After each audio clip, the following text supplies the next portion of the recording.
Hello everyone, my name is Akanksha Batura Pai and welcome to this yet to be named SMOU Amazing Wonderful Project in Maritime. I am the Head of Strategy and Growth at Sinoda Shipping Agency Private Limited and I am the IMO Goodwill Maritime Ambassador. But more than that, the more interesting people here are these people sitting next to me. And I'm quite lucky today because the people I have with me, there are more women than men. And I rarely find that happen in the maritime industry right now. So here we have Nellisa, and we have Chinwoo, and we have Fadhiilah. And before we begin, right, we have to also wish our lovely viewers and our listeners a happy day of the Seafarers. Yes. Right? And actually happy day of the Seafarers to the three of you as well. And to everybody watching this. Yes, perfect. So, okay, now seeing as this year's theme of the Day of the Seafarers is navigating the future, safety first, I think it's only significant that we speak about the importance of safety at sea. We, of course, know that prioritizing safety, even if we work on shore, it creates a safer and healthier and more productive environment. We all know this. But let me remind our viewers and listeners just how significant safety at sea is, because many times you are days away from the closest hospital or from any medical attention that you can receive, as agreed with by the seafarers here. And any accidents that you can cause, whether it's because of your mental incapacity or your physical limitation, it can cause vast amounts of environmental hazard and pollution. So this is quite sensitive and quite a lot of responsibility on seafarers that we have to acknowledge and support them with. Okay, so without further ado, let me start by asking Chinwoo, what is the scariest safety hazard you have experienced while at sea? I think the scariest I experienced so far is, at least from a deck side, is the tug line parting. So for those who don't know, when a ship comes into the berth or goes away from the berth, we have tugs pulling alongside. So these lines generally is a very big safety issue whereby if the lines part, if the lines hit you, you can die, essentially. So there have been cases of people dying because of these lines parting, because the tension. the tensile strength is very high. Ships will differ from ship to ship, but generally mooring operations are more or less the same. It's just for crew who are newly joining the ship, how long have they not done this already, or how long have they not done mooring operations?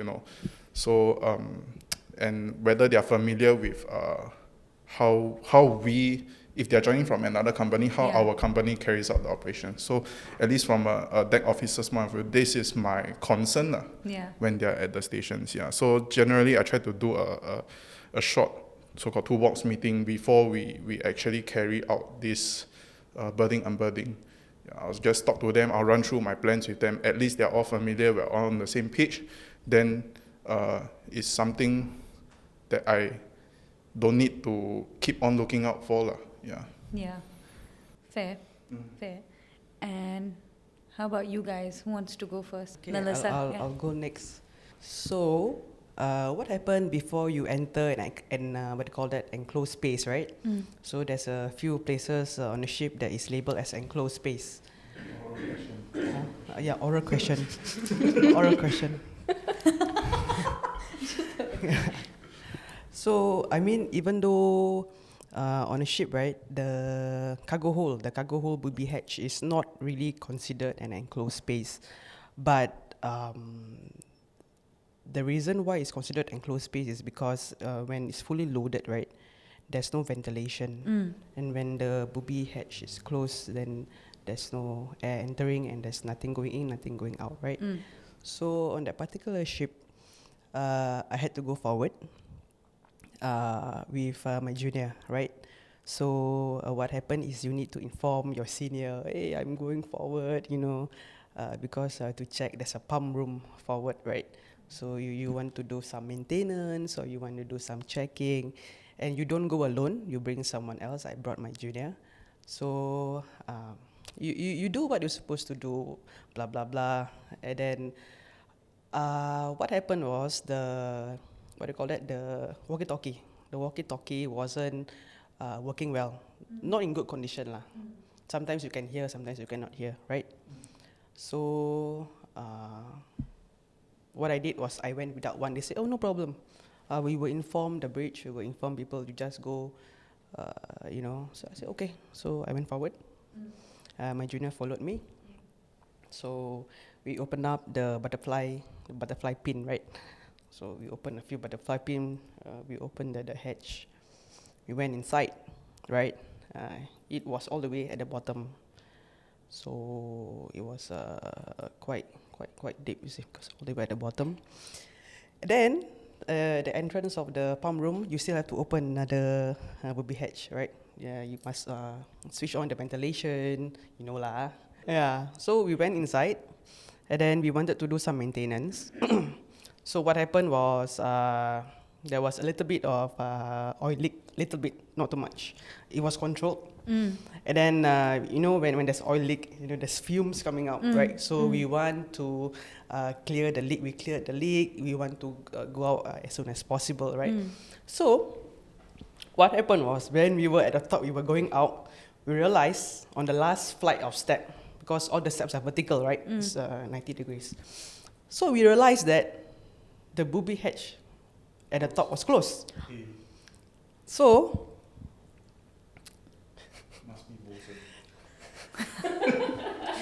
so what happened was we tried to open, but the thing about the booby hatch is it's very heavy, right? And luckily they did not lock the butterfly pin. Yeah, if they did lock, we are stranded inside. Then walkie-talkie, no reception somewhere. No, the walkie-talkie. No, it wasn't even there. Yeah, it's not even inside. Finish. Finish. Maybe you share the brand of the walkie-talkie. The brand. Openly share it. Oh, the walkie-talkie all same brand. All same brand. Our company, we cannot say. All same brand. All same brand. If you sell, you know what brand it is. You know what brand. Yeah. Yeah. So luckily the butterfly pin, right? They did not lock it. So what my junior did, he opened the cover. I put my hand through. There's a little bit of space because it's like that, right? Yeah, but that's... So I put out. Then I Try lock to it. Push. Yeah, we have to do it that way. No, yeah, you have no choice. Yeah, because it's heavy. Even he one person, I don't really have that enough strength to help him. So I can only put out my hands and then you lock it. Then after that he went up again. And then when there's something that is holding there, right? Then he pushed the cover. Yeah, so we almost died. That's For you to imagine, for someone like me, I also struggle to open from the inside. Yeah. Yeah, So and the guy it's was quite skinnier than heavy. him. Yeah, he's heavy. Yeah, basically everything on board is heavy lah. Yeah. Because it is Especially made of... this kind of metal hatches. Yeah. Oh, that is quite scary. Well, we're lucky to have you here today. You Yes, and thank you very much. your brute strength and your junior's brute strength. And I did some projection calculation to insert my hands inside and The engineering. Yeah, the engineering. This is engineering. wavelengths background, huh? Yeah. Oh. yes. But I struggle to imagine how that junior must have felt. Oh no, I'm new to this entire thing. No, they probably don't know anything. They don't know. Yeah, I panicked for a while. I don't know how long I panicked, but maybe 1 minute or something. But the thing about when you are in a situation like that, you need to keep calm. Yes. And you need to snap out of it. Like after that, how do I say this? I was a bit traumatized. Not traumatized, but maybe a little bit hesitant to go back to that particular area. Yeah. Because it reminded me that I almost died there. Yeah. Yeah. So. Oh, this is quite scary. Yeah. Then, okay, the pertinent question. Yes. Did the walkie-talkies get repaired? It was replaced. Okay. It was replaced. At least, right? Yeah. At the very least, you almost lost your life for Yeah. that walkie-talkie to be repaired. Yep. I'm really sorry that happened, but No problem. yeah, but it's quite scary actually. I'm here. Yeah. I'm not a ghost. Not a ghost. Okay, Fadhiilah, what is your scary experience at sea? Your scariest safety concern at sea? Honestly, I'm thankful that I don't have a personal experience actually to share, but I can share someone else experienced. Actually, the reason why I had to replace that engineering officer, because he had to be quickly medevaced, because basically what happened was the vessel was at dry dock. So the engine room team decided to do an overhaul on one of the motor, which was actually quite big, a huge motor, because it had burned out or something like that. So the motor is located just one deck above the bottom platform. So bottom platform is actually the lowest platform in the engine room. So it's just one level above that bottom platform. And somehow, I'm not sure exactly the reason why the engine room team decide to lift that motor from that platform all the way to the workshop, which is actually at least 2 stories up. So as far as I know, usually the practice is just to overhaul it there, and that's it. There's no need to do any lifting operation or whatsoever. So when they decided to bring it all the way to the workshop, everything was fine. It went smoothly. But once it was at the workshop, so there was 3 persons there. So a senior was there, himself, and the fitter. Some people will call it machinist. So 3 of them were there. Machinist was helping to lift the motor using the chain block. And the senior was there to overview the entire operation. And the officer who was this injured personnel, actually, what happened was one of the hook actually got caught. So while he was trying to lift it up, it couldn't go up any further. So his quick thinking brain actually went to free it with his finger. Yeah. Finish. That's it.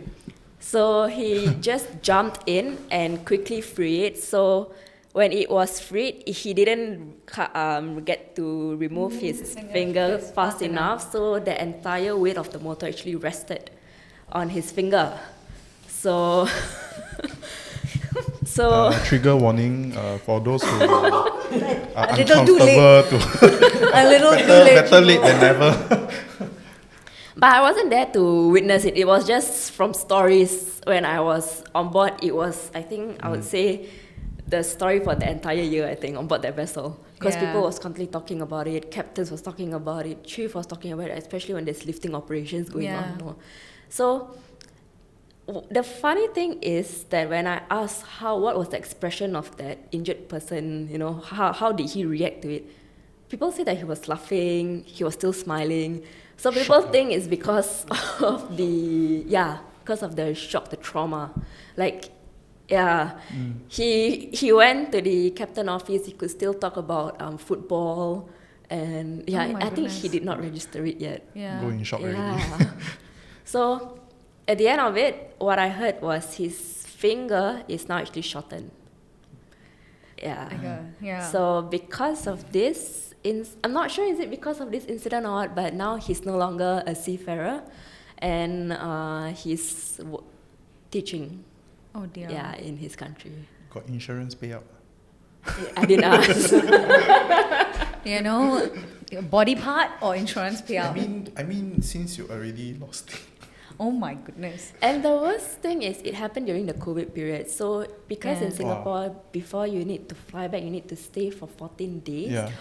So he had to stay for 14 days. You mean the Even medevac? after, when he need to go back to his country, after the medical and everything. Oh. Yeah, so that was, I think, even more traumatizing for yeah. him. Yeah. I mean, look, the reason why I asked this question is to make it even more obvious that, first of all, injuries can be gotten by very simple quote unquote simple procedures, because everything is so much heavier. There's so much more tension in the ropes. It is even more pertinent to realize that these things can be very common if not trained properly. So in your case, for instance, you even mentioned how you mitigate potential problems, which is that you do a toolbox meeting. Yeah. Anything you ladies have realized that you can do before certain operations or you have made it a practice to do to keep yourself safe and your crew safe or your teammates safe? If you're talking about toolbox meeting, of course, before we do any job, we do some kind of toolbox meeting, either formally or informally. But one thing you need to understand is if you're working out at sea, you need to be constantly aware of your surroundings, and you need to constantly do informal risk assessment in your head. Because maybe sometimes when you start a particular job, it's okay, you know, the risks are not that much. But as you start to continue to, you know, do that particular job, and then maybe certain factors might change, right? And also for us, for example, if you are a junior officer, right, and you think, this job is not safe, and then you inform your seniors, hey, this one, you know, something happened, yeah, you know, it's not safe, or I think we do it another day, or something. And then sometimes the seniors don't understand, and then they say, no, just another 10 minutes, 15 minutes. Very fast one, very easy job one. Very easy, just go, do. Yeah, because you are pressurized, right? But you need to understand that you only have one life in this world, right? That 10 minutes that you Can have be to costly. do can be costly to your life. And the thing about that is not only your life. On the ship, there's other people's lives also. So if anything happens because of you, you know, other people might, you know, be put in the same situation as you. Yeah. Then actually you said something that was quite interesting. I did want to segue into the you know, safety is not just physical, it's also, of course, mental health as well. But you did mention, Nellisa, you mentioned that, you know, you always have to be alert. Now, when you're always alert, which I would imagine our profession is like this, frankly, even on shore, if you're a fleet manager or you're an operations manager, you do have to anticipate problems, right? But more so at sea, I would think, because again, any mistake can be fatal. And also, I'm going to ask you a little bit of a dicey question, but I hope you will answer. Do you think some companies take safety hazards or safety of seafarers on board, and they take it, like they close one eye when it comes to it? Do you think that happens? Generally, they are very safety oriented. I think generally they are quite safety oriented, and they try to emphasize it fleet wide. But I think where the cracks start to appear is not on the company level, it's more on the immediate supervisors who are on board with you. We all have our own level of competencies. As much as we have our COC, right?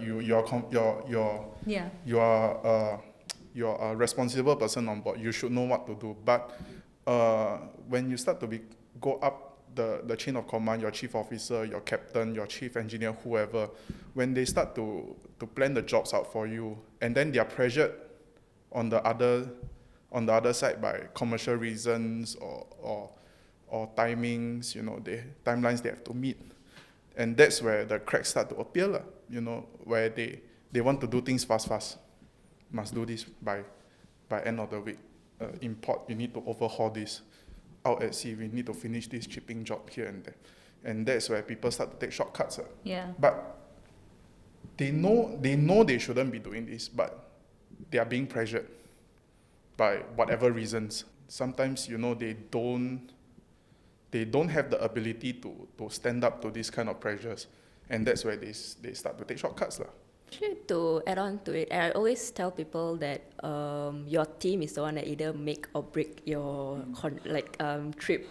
So I've sailed with really very bad engine room team before, and also I've sailed with really excellent ones. And I can say what he says is really up to the individual, where there was one time where we had a 50-50 senior team in the engine room team, but then among the juniors, myself and the 2 third engineers, we are very strong and we back up each other a lot. Basically, when there's a planning, they make a plan, and then we feel like there are some gaps, we are actually the one who actually speak up.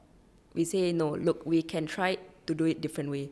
So yes, we address problems, but we also address it with a solution. That was one of the experience which I actually enjoy. Like, we have each other backs. But whereas if, let's say, you have a really very bad team, which I also had experienced before, then I feel like I'm just a solo team. Yeah. Yeah, so I had even when I went up to my second engineer, I said I had this issue. He said that's not my problem. So I was like, okay, fine. I'll just be a solo team by myself. I shall be my own chief. I shall be my own second. I shall be my own third. Yeah. I mean, it's hard. It's hard, but I do think that it's heartening to know that it is a very individualized thing, and so if you are committed to your job and to safety, then technically you can inculcate a good team around you, and you can have a good experience on board as well. How about your mental health when you're sailing? Do you think? I mean, I'm sure you have had bouts of anxiety or I mean, depression is maybe I don't want to put that as what you have experienced, but anxiety, I'm sure all of us have experienced it, but it may be even more pronounced when you're on board. Any episodes you want to share that you have been supported with, or how you sought out help while sailing for certain things?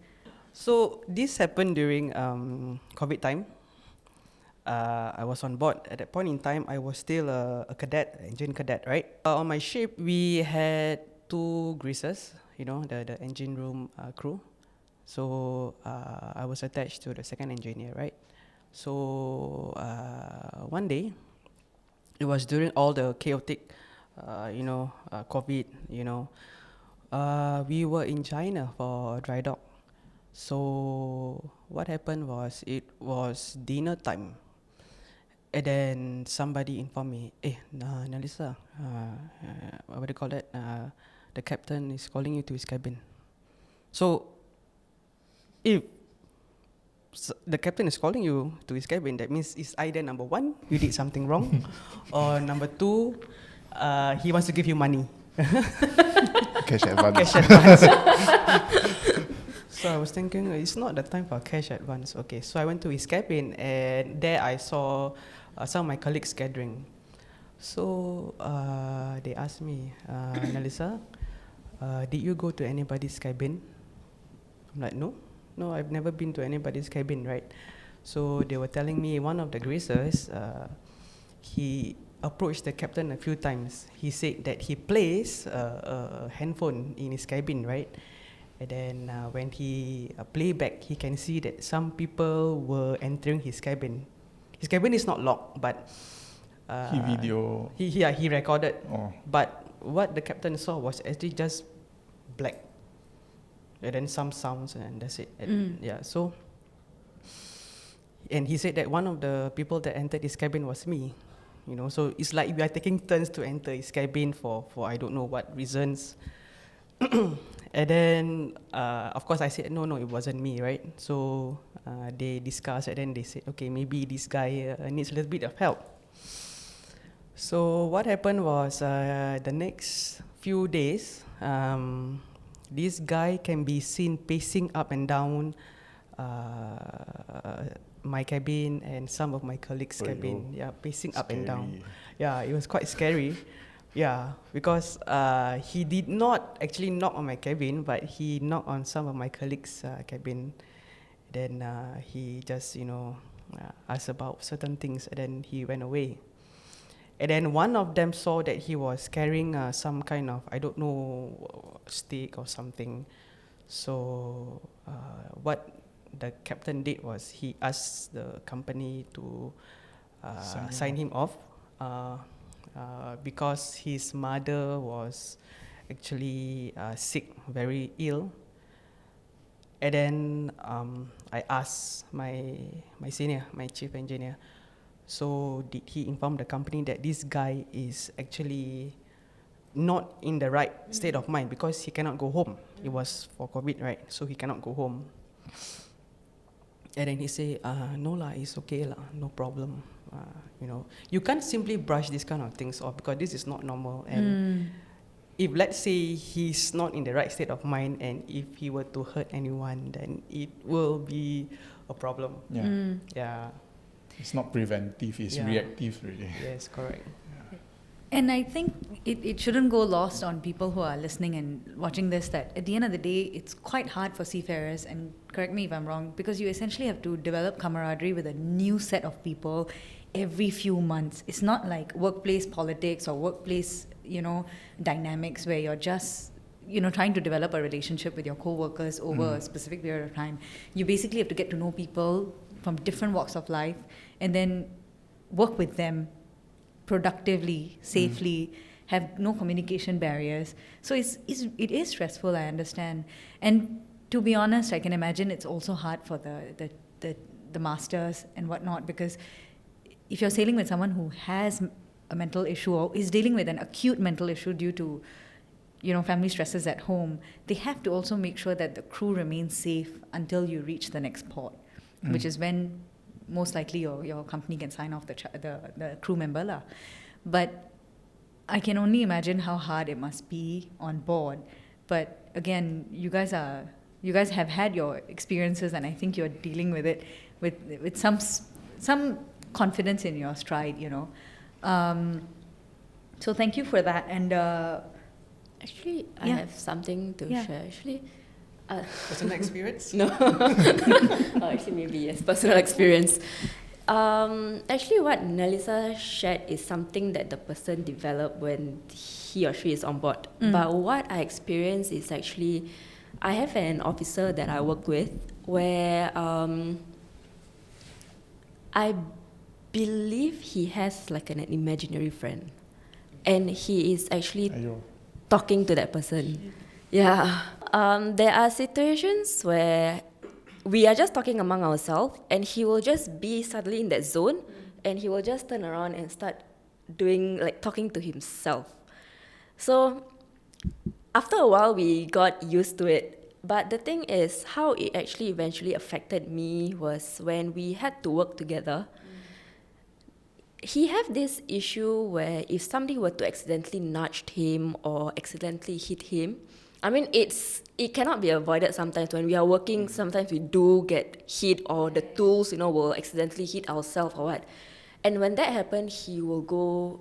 He'll flare up. Yeah, he will flare up. He will explode immediately. Wow. He will take whatever that is in his hand and he will throw it. And it's actually very dangerous to me. I tried to work around it a lot of time because, seniors know about it as well, but they are not speaking up about it because I think to them it's a sensitive issue. So they just accept it as it is, and that's it. So we had to work around him. And it comes to a point where I was so frustrated to the point that, this can't go on. How long do you want me to keep, oh my God, okay, I shall stay away for you for the time being once you cool down. Yeah. I also do have feelings, Yeah. And and work to complete. Yeah, exactly. So when that happened, one day I also flared up and I just walked away. And I didn't want to complete the job with him. I say, you are not happy with it, you just speak to the chief. And then I'll also speak from my end. So since that day, we just didn't work together. Yeah. And it seemed like as though it was my fault. But when actually the person itself has an issue which nobody wants to address. And it's also rough because, again, you are sailing with us. Like, you have to be very resourceful with the crew you have, right? You also cannot relegate someone that, okay, this person is incompetent or unfit for work. Because at the end of the day, you have however many crew on board and you have to have everyone carry their weight. So I am surprised, though, that this person is still sailing and they should be called in for assessment. Or maybe they have improved, I'm not sure. But clearly from what you just mentioned, probably not. But it is quite a problem factor, right? And then, again, all these issues are more dealable if you're on shore. But the moment you're on board, each issue just seems a bit more scarier because you don't have the kind of immediate help you could get from a counsellor or from anyone that if someone flares up or the condition itself flares up. But things get magnified on board. Yes, yeah, correct. Feelings, small little things on shore, you can deal with it, no problem. But once you bring that problem on board the ship, it becomes 10 times bigger. Yes. And I don't know why. Maybe it's because due to a lack of resources that we cannot cope with it, or how we can deal with it. Like on shore, you can text your friend, hey, wow, this problem, headaches. Yeah. You know, on ship, you cannot talk to your chief officer the same way you talk to your friend. Some you can, some you cannot. But it's just you don't have the avenue to go and deal with it on board the ship. Yeah. Perhaps the same coping mechanisms aren't available, also because of the connectivity issue as well. You can come up with 1,000,001 apps to say that, oh, you can talk to this person toll-free or whatnot, but sometimes you don't have internet access. Sometimes the satellite is not in range or whatever, you know, but it's just not as readily available as it is on shore. Okay, moving on, I do want to ask you guys about issues of harassment, whether it is whatever nature it may be, whether it is racial or sexual. Do you guys feel any way in which that you have experienced this, and hopefully have you been supported through it? And any personal experiences you guys can share about this? So what happened was I was just promoted to a fourth engineer, right, from a cadet. So everything was okay until one of my senior told me, "Hey, Nellisa, why you want to go out at sea and work? You know, why you want to join, you know, a seafarer? Indian woman will end up in the kitchen. You know, you will just take care of the family." Oh, you cannot say that in Singapore now. Yeah. So this is typically for me. I mean, for me, I don't mind what he say because number one, he is not someone important to me, so his words don't weigh down on me, right? I mean, I've been in this industry for the past few years, and also I'm sure I've been working at shore. There's also people who will say similar things, not as bad as this one, but so I say, okay, and just smile and walk away. So what happened was he got more angrier. And then he came back with another way to, you know, Piss you off. Yeah, piss me off. And then he said, "Oh, do you know that women are not supposed to smoke?" So I'm like, okay. It's written in the women's handbook. Did you not read it? Got lost in the mail. Yeah, lost in the mail. Yeah. Not enough stamp. So what I did was, I took out a cigarette and then I light it in front of him and I walk away. Yeah, so because of that, he's, what do you call this? Because at the end of our contract, the seniors will give us, what do you call that? Review. Appraisal. Yeah, so because of that, his appraisal for me was not good. Not saying not good, but not as good. Yeah, I agree very much with Nellisa, where we constantly need to get validated from men, because I mean most of the time superiors are the men.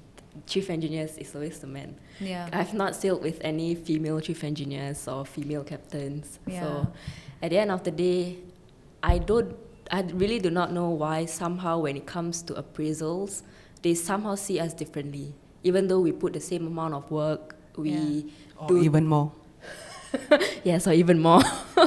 And yeah, I mean, from my own personal experience, like for example, when I was trying to push for like a promotion, for example, I had to really fight for it, and it comes to a point where my superiors actually had to arrange an interview for me, when I know that this does not happen at all to any of the guys who wants to get promoted from 4th to 3rd.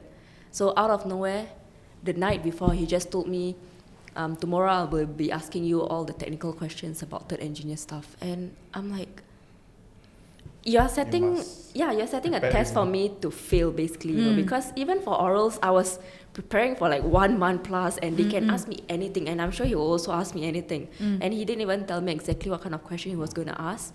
And it's this kind of thing is like also a form of bullying, you see.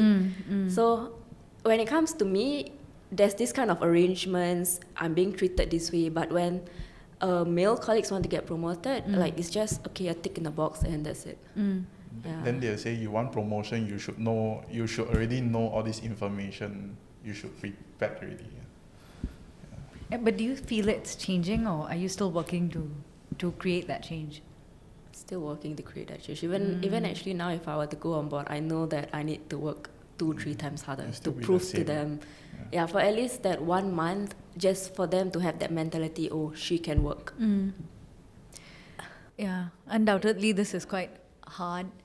And I do hope, at the very least, that things are changing with your vocalization of the problem. And I also hope that the companies give you access to be able to speak with someone about this. You know, this isn't just a mental health problem, but it's you can't keep going against the grain, right? There's only that much you can do. You get tired as well. But I do hope that your companies are giving you access to speak with someone at the very least, seniors. They do. Actually, I reported some of these issues back to the company because I think I felt like it's my duty for them to know that such things are happening, rather than me keeping quiet and something happened to my juniors or whatsoever. So I felt like I was also responsible to let them know about it.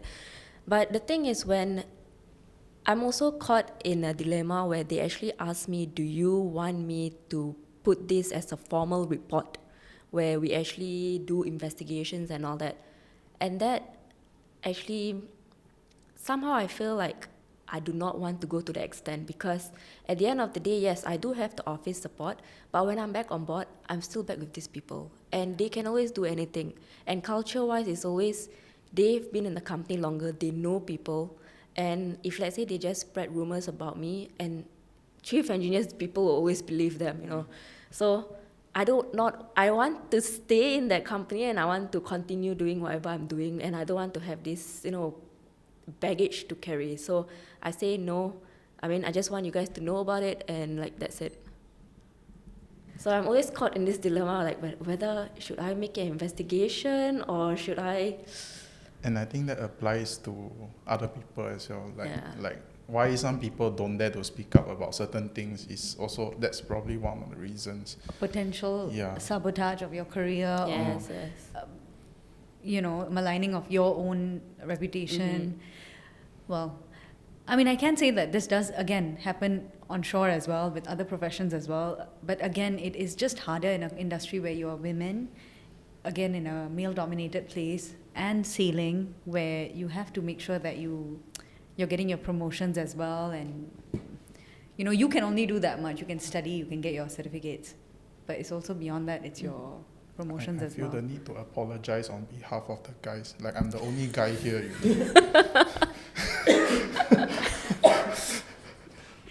Is there anything you would like him to say or do I'm sorry. to meet his apology? I'm sorry. I'm the minority. And from my conversations with you guys, it also seems that you have an innate resilience in you. All three of you seem to be quite resilient when it comes to problems, essentially. That means just being able to get up when you fall down, faster, quicker. It feels like it has trained you. I don't know whether you had this. I'm not sure whether this was innate in you from before, or whether you have learned the skill along the way. Yeah, I would say I've learned it along the way, because I can remember actually what they say when this is actually my very first job ever. So fresh out from poly, I landed this job, and it was my first time, my first experience on board was really, really a shock to me. It was to a point where I remember that I was crying in the cabin, and I wasn't expecting it at all. So slowly after many trips, I learned things the hard way, I would say. Yeah, because my family also, none of them are from the seafaring background. And I only have my mother is once worked also in a male-dominated place. So she has been my greatest support to actually advise me basically what to do, how to behave, how to react to certain comments and all that. So through that, slowly, after you get beaten up, okay, you stand up again, and your shell starts to harden up. I very familiar. And do you think that because you've been through hard times, you are also more compassionate to other people?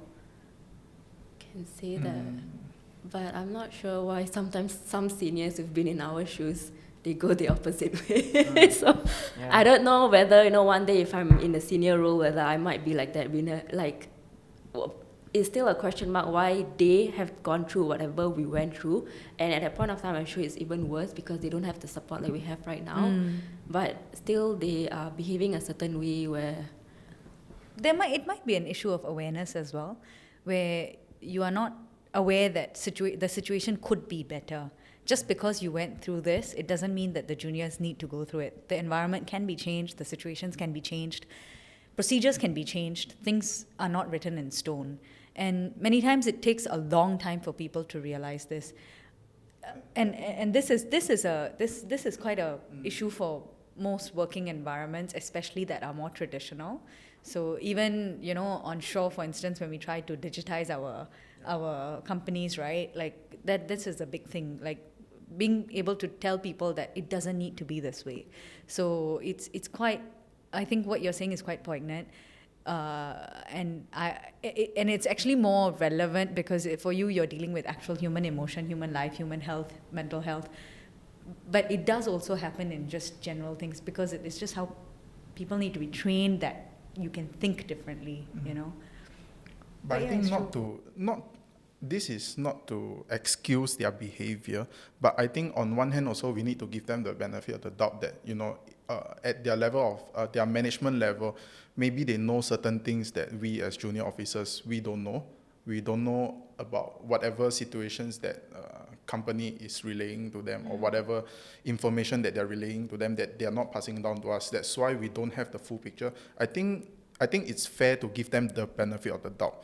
But at the same time, like I said, it's not an excuse, You, like, as a senior, as a leader, with that level of information that you're provided with, you should be using it to empower us or to better guide us. But some, they withhold the information and they expect us to continue to do the job safely and whatnot, But like I said, a certain level of benefit of the doubt should be given to them, that they know something that we don't. Yeah. Perhaps, and also this industry does deal with a very global workforce where we really do take, we dispense orders to people who may be not from our nationality, not from our background, and then we take orders from people like that as well. And then again, the chain of command changes every single time. So yes, sometimes things get lost in translation. Management styles are different, personality styles are different. Then there's so many cultural differences to account for. It can be quite trying and tough. I completely understand. And that's why, again, hats off to you guys for what you do. And we have had a very difficult discussion. We've discussed very heavy topics. I do want to ask you guys, what is your favorite thing about this job? overhauling the machineries. Yeah, I think same. Yeah, personally. Well, I really didn't think that would be the answer. I also That's your honestly, favourite thing about yeah. Oh. I mean, when a lot of time people ask me why this job, I don't know. I just find it so interesting how certain machineries are working, and I'm like, who is so smart to actually even thought of doing such things?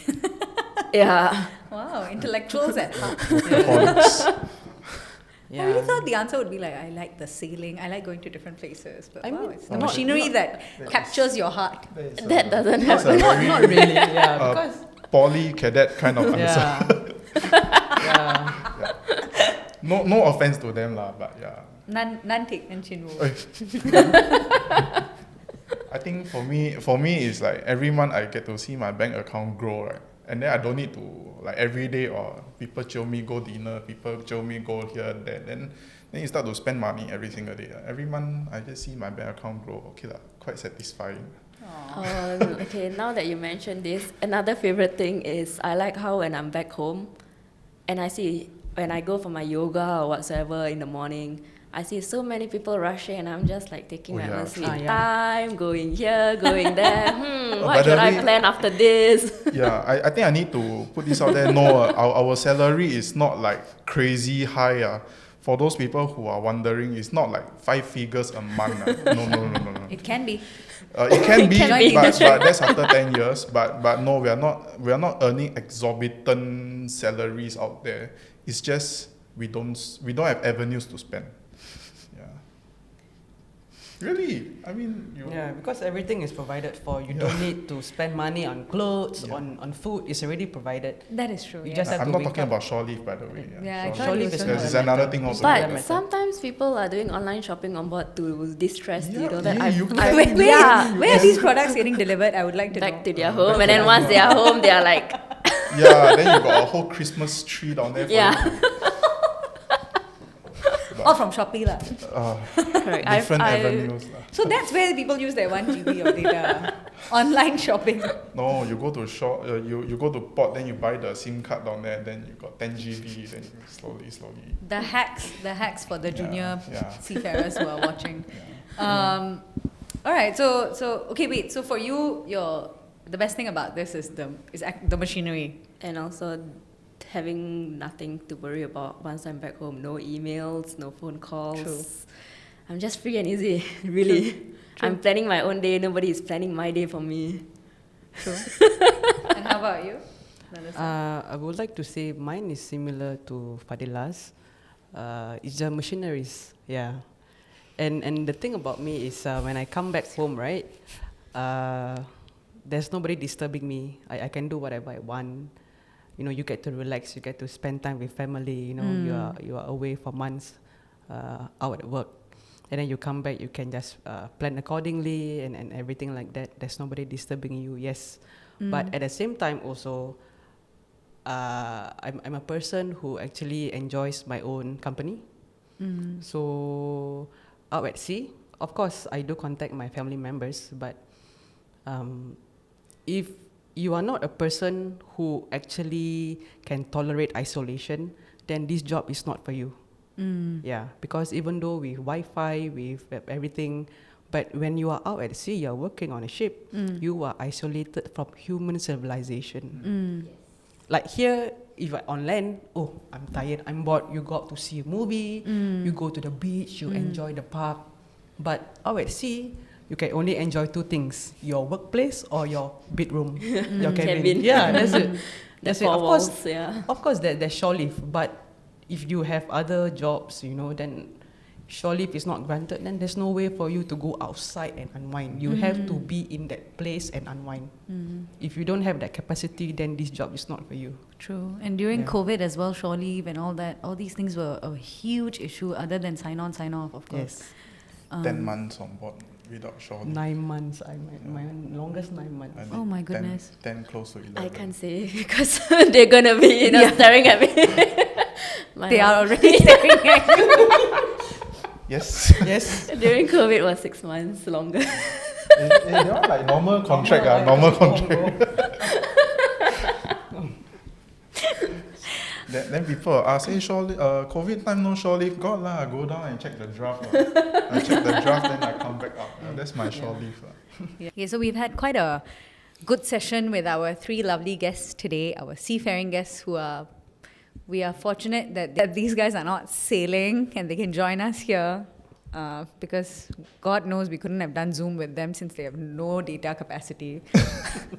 But I would like to ask you guys, you know, since it's also the Day of the Seafarers, any message you would like to give to your fellow seafarers, to potential people who want to join the industry, to maritime professionals who are working on shore?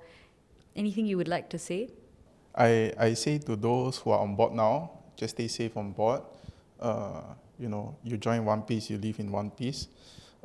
Think of your family members when you're doing any dangerous jobs. Think about them. Money is not always the most important thing at that moment when you're doing the job. Yeah. So think about your families. For those who want to join the industry, join if after hearing what we are sharing right now, if you think it's you can tahan all this, go ahead lah. Yeah. If you think from what we are sharing right now is you don't fit the role, then I think it's better to find something else. Nothing wrong with that. Find something else that suits you better lah. Yeah. There's always more opportunities out there. By the way, Fadhiilah, TMTA just started again. So for those who want to do mid-career switches, you're welcome to speak to Nellisa and me. We are from the TMTA program. I'm from DEC, she's from Engine. So, we are open to share, no problem. Yeah. If you want the SP version, you can look for Fadhiilah. Yeah. Unfortunately, there's no DNS person here, so yeah, she can share with you the marine engineering side. What about you, Fadhiilah? Anything you want to say? Okay, so basically, I would just like to say to all the seafarers, keep up whatever you are doing, stay strong, persevere, and once you are in it, just fulfill it and go through it till you've reached your goal. And to people who actually wants to join this industry, I would say that getting to know SMOU would be your first stop as well, because actually, honestly, through SMOU, I actually grew my networking. Yeah. Like, I get to know so many other seafarers, Yes. which I never knew actually existed. Yes. And that made me really happy, yeah. They are very helpful also. Yes, They are yes. very, very helpful. Correct. And it makes you relate your Yes, experiences exactly. and your problems also, Yes, right? correct. That I'm not alone Yeah. and I'm not going insane. They, This Exactly. does happen, you know. they Correct, give you correct. free food also before you join. All right, Nellisa, tough to follow that, but please. Yeah. I hope that people will be inspired by what Chinu said and what Fadhiilah said. For those who are interested, you can come and talk to us. And if you have decided to enter this industry, come and approach SMOU. We will try our best to help you. And for those seafarers who are out there, stay safe. Come back one piece. And also, when you come back, let's come and catch up and talk to one another, support each other like we are doing and we try to do. Let's solve issues together, informally and formally. Because I'm sure that there's a lot of issues that we Singaporean seafarers want to solve. And I understand that sometimes you might not want to bring this up to, formal level. But if there is something that you think you want to do and you want others to also work towards the same goal, the same issue, then let's just meet up for coffee. And then we can go from there. And Yeah. Lighthouse Bistro. Yeah, Lighthouse Bistro. Yes. Run by SMOU. Run by SMOU. A collective by SMOU. Clearly, we have gone through this very amazing time together. You will be hearing a snapshot of what we went through, but we have actually had a very long conversation. It's quite fun. And I think to summarize, we can say that, of course, safety is very important. Physical and mental health is very, very important. And things are changing, but at the end of the day, the industry is just, it is, poised for people who generally are happy to be resilient or to learn that aspect of it, to be more adventurous, and they are determined and resolute as well, to some extent, right? Of course, there is compassion and all of that. And what I've also learned, and I have also confirmed with you guys, is that mental health, it doesn't always need to have a very structured outlook of how we can get help, right? It's also about being there for your colleagues, having that compassion for your colleagues, especially if you have been through something, being able to offer a listening ear or a shoulder to cry on even, and also speaking up when you know that you can prevent this from happening to people who are junior to you, whatever that experience may be, whether it is a safety issue or a health issue or mental health issue. So I think from what we've learned is the journey also is quite beautiful, even though it is peppered with difficult things, but one should not deny themselves this journey, right? So thank you for being here. Thank you for sharing your experiences. Thank you for listening. Thank you for watching. Anything else you guys want to say? Thank you for having us. Yeah. Thank you for the opportunity. And Thank till next you. time to this Untitled Project edition, SMOU's Untitled Edition project. SMOU. Happy Day of the Thumbs up. Seafarers. Bye-bye.